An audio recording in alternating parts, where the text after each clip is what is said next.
حضرت ابو طالب علیہ الصلوۃ والسلام مولا کائنات کے والد گرامی، بآواز بلند درود بھیجیے، اللہم صلی علی محمد۔ جب حضرت ابو طالب کا انتقال ہوا تھا تو پیغمبر اسلام زاروں قطار رو رہے تھے اور کہہ رہے تھے کہ اے میرے چچا، آپ نے صلہ رحمی کا تو حق ادا کر دیا، اور اس صلہ رحمی کو کرنے کے نتیجے میں آپ اعلیٰ مقامات کے اوپر بھی فائز ہوئے ہیں چچا، اور آپ نے ایک یتیم کی سرپرستی کی، اس یتیم کو بڑا کیا، اور جب وہ یتیم بڑا ہو گیا تو آپ نے اس کی حفاظت اور مدد کا بھی انتظام فرمایا۔ پھر فرمایا لَشْفَعُنَّ لِعَمَّتِ شَفَاعَةٍ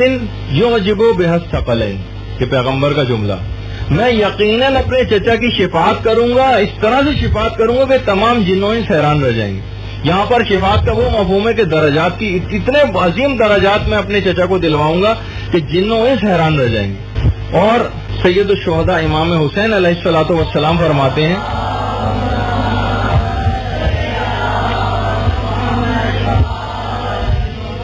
کہ میرے بابا رہبہ، کوفے کا ایک میدان تھا رہبہ کے نام سے، وہاں پر میرے بابا کے گرد لوگ حلقہ کیے ہوئے ہیں، اور ایک شخص نے کھڑے ہو کر میرے بابا سے ایک جملہ کہا۔ اب دیکھیے مولا کو کس طرح سے لوگ اپنے زبانوں کے نشترج بھی چبوتے تھے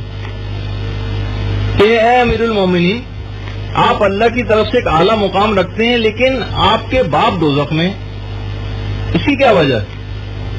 بس ایک جملہ سننا تھا کہ مولا متقیان کا چہرہ متغیر ہو گیا۔ ایک جملہ کہا فَضَّلَّهُ فَاقَ، خدا تیرے منہ کو توڑ دے، بالحق نبیہ،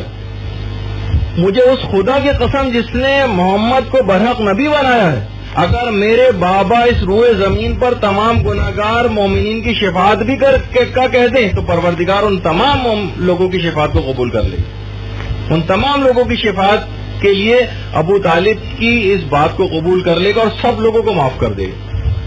یعنی اتنا زیادہ میرا باپ جو ہے اس کی طاقت رکھتا ہے۔ کیا تم اس بات کا گمان کرتے ہو، امام نے فرمایا، کہ اس کا باپ دوزخ میں جائے جو خود جنت و دوزخ کا تقسیم کرنے والا ہو؟ مجھے پیغمبر برحق کی قسم، قیامت کے روز میرے بابا ابو طالب کا نور تمام مخلوقات کے انوار پر چھایا ہوا ہوگا، سوائے نور محمد، نور فاطمہ، نور حسن و حسین اور باقی ائمہ کے۔ یاد رکھ لو کہ نور ابو طالب ہمارے نور سے ہے، جو پروردگار عالم نے حضرت آدم کو خلق کرنے سے 2000 سال پہلے خلق فرمایا تھا۔ یہ پوری روایت الغدیر میں علامہ امینی نے جلد 7 کے اندر لکھی۔ اچھا، تو آپ نے دیکھا کہ بہرحال جو شخصیات ہیں